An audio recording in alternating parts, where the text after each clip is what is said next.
So in his book, The Battle, Arthur Brooks does this interesting survey. I guess he cites other surveys, not his survey, and where he polls people. And capitalism is actually not that reviled. It actually gets a positive rating of just over 50%. So over 50% of Americans have positive feelings about capitalism.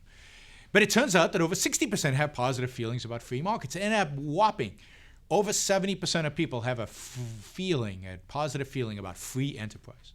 So the argument goes we should use free enterprise because people have positive feelings about it. But they don't know what they're talking about, right? They don't know what capitalism means. They don't know what free enterprise means. They don't know what free markets means. It's meaningless to have positive feelings about these things.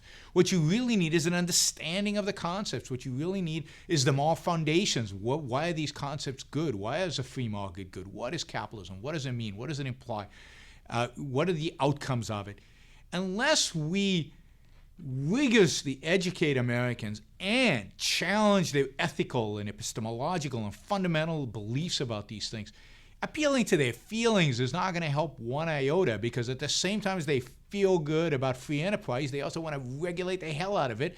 So what does free enterprise mean if they want to regulate it? They don't really have positive feelings about free enterprise. The words have a floating association. I mean, we're supposed to have an intellectual campaign around people's free associations rather than their real beliefs. Their real beliefs, Americans really believe in a mixed economy. They really believe. A mixed economy that tilts more towards statism than towards freedom.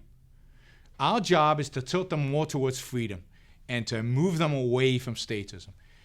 You don't do that by abandoning the concepts, the words, the symbols of freedom.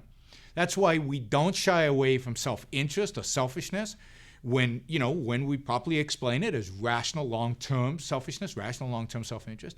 We shouldn't shy away from capitalism. Capitalism is a good term. It illustrates freedom. It's the ability to use your capital in any way that you choose, in the economic, but also to use who you are, to live your life as you choose, free to live it. There's no point in running away from that term. That's what it's mean. That's why they hate it. This is what Ayn Rand said about why they hate selfishness.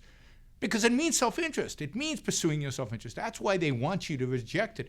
They want you to reject capitalism because it means all these good things. It's associated in people's minds with all these good things. They've just chosen for philosophical reasons, for moral reasons, for ignorant reasons to reject it. We need to change that. And if we can change their fundamental beliefs, I mean, the fact is, who cares what you call it at the end of the day? But capitalism will survive as capitalism. I'm convinced of it, because once people change their attitude towards freedom, they'll identify why capitalism is so important. Capital comes from the mind.